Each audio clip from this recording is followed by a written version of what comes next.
This is Hot Mike. Hot Mike. On the networks of WDAY. Here's Dom Izzo.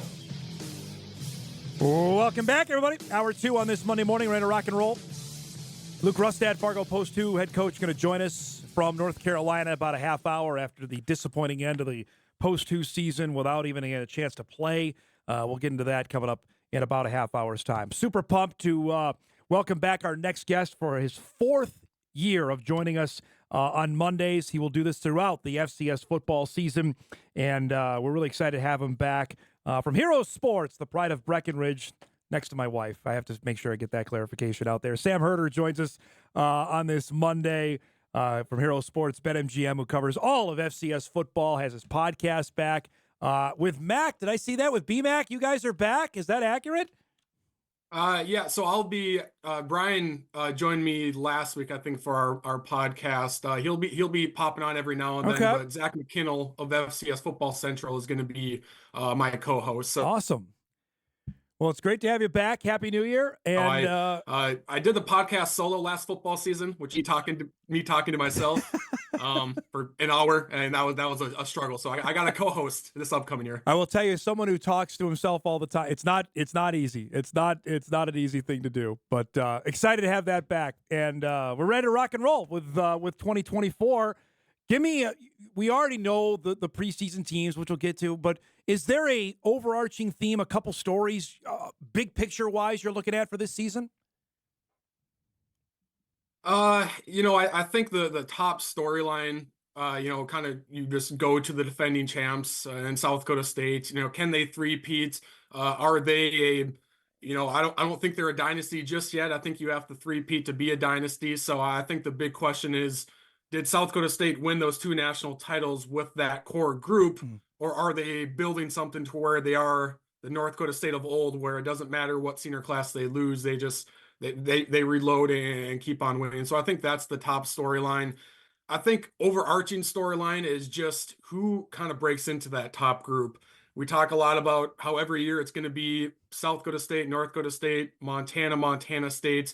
If not all 4, at least 3 of those 4 in the semifinals. But who else emerges? 2 years ago was UIW. Yep. Last year it was UAlbany. Who's going to be that team this year? Whether it's South Dakota, Villanova, a team we're not talking about right now, like a Western Carolina, Chattanooga, Central Arkansas, can they go on a decent run? So I think that's maybe the overarching storyline is who's going to rise up to kind of make a run along with those blue bloods that we already know about. I know I hate to put you on the spot, but I know you did this story. For the amount of all-conference players that ended up departing for FBS football, was the number as great as you thought, or is the amount of guys that decided to come back surprise you more, if you understand the framing of my question there? Yeah, no, I gotcha. I think I did team previews for all the top 25 teams, for our top 25 anyways. And there's a lot more all-conference guys coming back than departed for the FBS. And that was the case last year too. Going into last season, I think it was like 85% of 2022 all-conference players with eligibility remaining came back to their team for the 2023 season. And, 15% of all conference guys with eligibility remaining went to the FBS. And so that's a much larger percentage, and I think is on the surface. I haven't crunched those numbers just yet. Maybe only 60% of all conference guys came back this year, and more all conference guys left to go to the FBS this offseason. So I haven't crunched those just yet, but just looking at the top teams, there's a lot more guys coming back than leaving. And I think the prime example is North Dakota State. When Eli Green leaves, the reaction is, oh, the FCS is just a breeding ground, and it's just the new JUCO for the FBS and all that. And it's, that kind of narrative hits. But then you also look at, I think 9 of the 12 all conference guys for NDSU are coming back. Yeah. So there's a lot more guys staying than leaving. It's just when a guy leaves, that's kind of when the overreaction hits. And, the portal obviously hurts the FCS, but I think it's how much it hurts the FCS is maybe over exaggerated a little bit, because you hear more about the stars that are leaving rather than, the majority of the guys that are staying.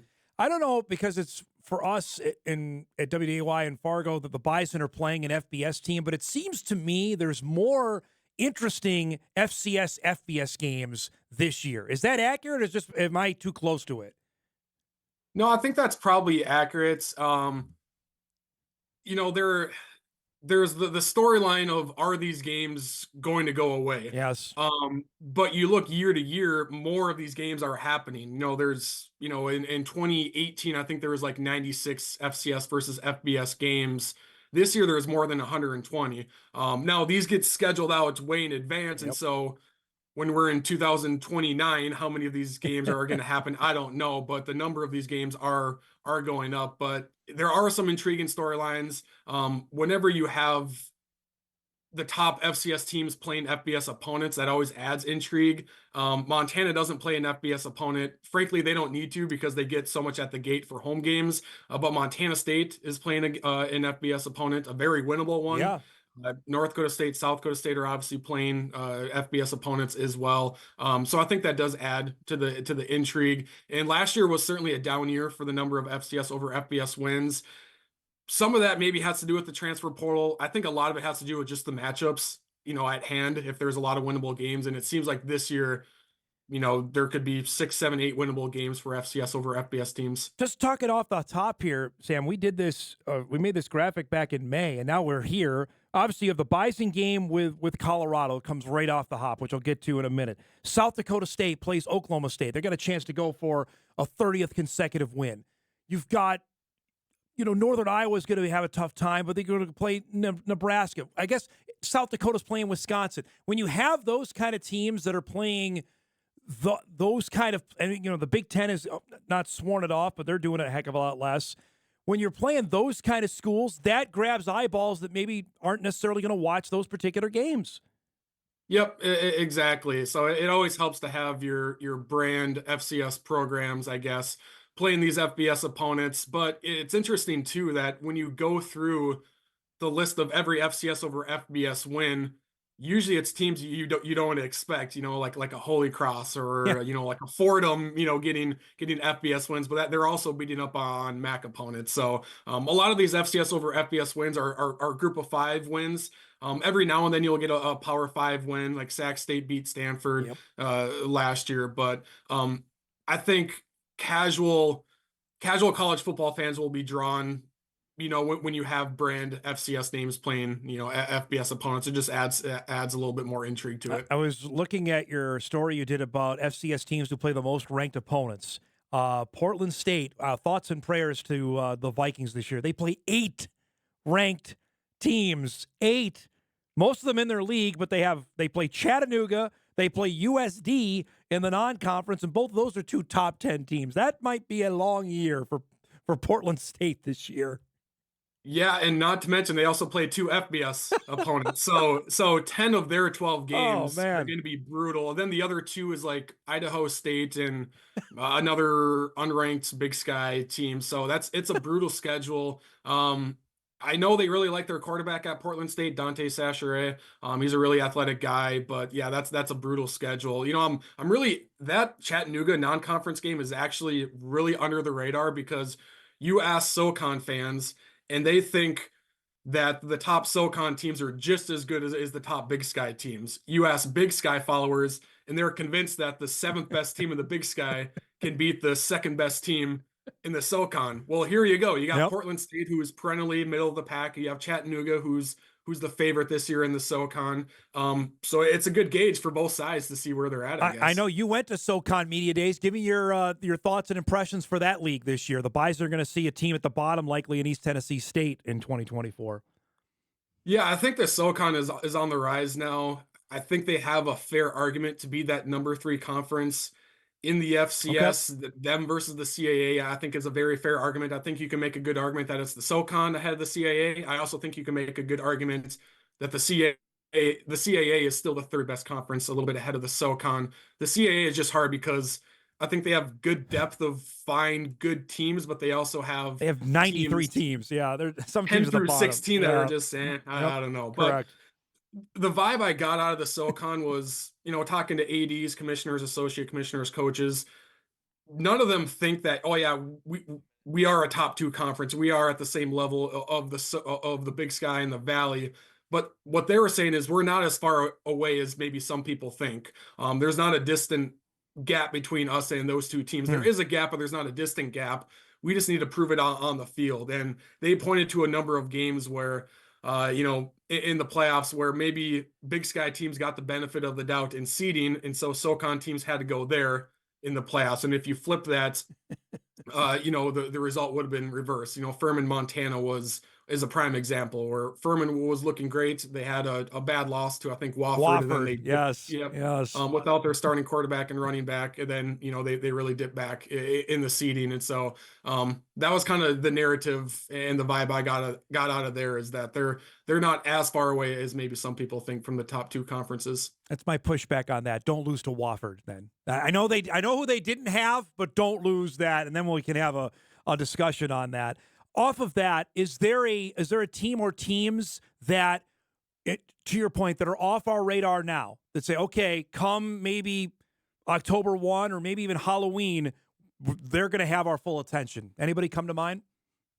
Yeah, I think Chattanooga is that team. Yep. They have a lot of guys coming back. They typically, they maybe, especially in the south of the FCS, you don't necessarily think of them developing offensive linemen, but Chattanooga is the one program, or I shouldn't say the one, but the top program down south that does develop pretty good offensive linemen. They have a really good defensive front as well. Chattanooga, Marlon Taylor is a defensive tackle, 310 pounder. He's getting some NFL hype. So I think, and their quarterback is back as well, Chase Artopius. He transferred in from UCLA last year, had a really good first season, so he's coming back. I also think Western Carolina could be pretty decent. Maybe be last year's Furman squad that, they're not going to win a national title, but maybe they go to Montana State in the quarterfinals and give the Bobcats a really good game. So I think Western Carolina could be that team. And then I know we were talking about this team last year at this time, but Central Arkansas. Yep. I remember saying on your show and other shows that as far as just individual talents, Central Arkansas has like 6, 7, 8 dudes that are really, standout players. All of those guys are back this year. So it's kind of the same storyline. They have a really good number of talented players. It's just the overall depth of Central Arkansas you can question. The week to week consistency for Central Arkansas you can question as well. But the talent is there for UCA to have a pretty good regular season, set themselves up for a nice playoff seed, and go on a decent run. They were the biggest disappointment to me last year. After seeing them up close, like, they have talent and they have players. They should have won that league, and the fact they didn't was disappointing, because they had some head scratching losses. Like, how do they lose that team? Yeah, I think they finished, off the top of my head, I think they finished 7-4. Right. 2 of the losses were in conference by a combined like 4 points. Played North Dakota State. That was a weird game because NDSU was in control, but UCA kind of hung around in the second half and somewhat made it interesting. And then their 4th loss was to an FBS opponent that was Oklahoma State, actually. Yep, correct. And that was a decently competitive game. Yep. So they were close last year, but they just couldn't finish out games. And so I think if they turn those close losses into wins, like I said, a good regular season could lead to a good seed, and maybe that's the 4th team in the semifinals, along with pick any of the 3 of the 4 of the top teams in the FCS. We have 5 games to start in week 0. This is a new feature with Sam coming on. He's got to pick his game that everybody to watch. So what's the game you want everybody to watch this weekend, week 0? Yeah, I think it's the Montana State New Mexico game. It's a game that reminds me of last year's game between Idaho and Nevada. Idaho was favored by 7.5 points, and everyone was kind of like, "Oh, an FCS team being favored over an FBS opponent, like that's got to be pretty rare," which it is rare. It happens maybe once or twice a year. But I looked at it the opposite side. I said only 7.5 points for Idaho. I think they're going to win big, and they won like 42-17. They did. Yep. I don't know if Montana State's going to win 42-17, but I don't know if 9.5 points or whatever the spread is now. I don't know if that's. I don't know about that because I think Montana State could win pretty decisively, especially because they're pretty healthy going into this one. I think their top running back Julius Davis might be dinged up a little bit, but their Montana State is loaded at running back. And New Mexico, they struggled to defend the run last year. I think New Mexico, their best player was their running back last year. He departed to the Power 4. So I don't know. I like Montana State to win pretty decisively in this one. ABC is the kickoff, or ESPN is the kickoff game with North Alabama and SEMO. SEMO will be up in Fargo next year as part of the Bison non-conference schedule. Tarleton and McNeese is sneaky just because I know you're high on Tarleton as maybe one of those other programs that might be coming up soon. Yeah, Tarleton finished, I think it was 8-3 last year. That was their last year as part of their transition. So they're now eligible for the FCS playoffs. I know they tried to pull James Madison last year. Like JMU was trying to become bowl eligible, Yes. which they ended up playing in a bowl game anyway because there wasn't enough teams. Tarleton was also pushing to get into the playoffs. I remember tweeting that like even if Tarleton is granted a waiver to get into the playoffs last year, they still didn't have the resume to actually get into the playoffs as an at-large bid. But anyways, they return like 8 starters on offense, 8 starters on defense. They have a lot of talent. They get a lot of money from institutional support. They draw a big fan base. I've heard their NIL collective is pretty healthy for Tarleton to be able to retain players. So I think they have potential to be a really good FCS program. I don't know if it's going to happen this year as far as making a run to the semifinal, but I could see them in the playoffs and then kind of building up to being a contender until Conference USA picks them up in 2026 or whatever. But that will be an intriguing game to see how good Tarleton is. And then McNeese, their starting quarterback is one Clifton McDowell. Yes. Last year's Montana starting quarterback, obviously, that led them to the title game. McNeese picked up a good amount of transfers as well. So a sneaky good game, I think. It's great to see you, man. I'm looking forward to doing this each and every Monday. Thanks for the time. Enjoy the opening week, and we'll talk next Monday, all right? All right, sounds good. Thank you. Sam Erder from Hero Sports BetMGM back for another season with us. He'll join us each and every Monday throughout the football season. You saw the guys. You bring up the graphic again. The games of FCS importance this weekend for Week 0. There's 4 FBS games and 5 FCS games. And Sam mentioned that Montana State, New Mexico game leading it off as maybe the highlight one. That's a FS1 game Saturday. ABC has the Florida A&M Norfolk State game on in prime time, so our college football coverage begins on Saturday night. And that McNeese Tarleton game, keep an eye. We'll see on what Tarleton does now that they are FCS playoff eligible for the first time. But there you go. You can have your viewing all mapped out for you on Saturday. Just here, you go. Copy this, use it, and say, no, this is my plan. This is what I'm doing. Because it begins. And then the Vikings play that day, too. So there you go. We'll break. We come back. We'll continue our Missouri Valley preview series. University of North Dakota is next up. Hot Mike back after this on WDAY Extra, KSFL TV, and Inforum.com.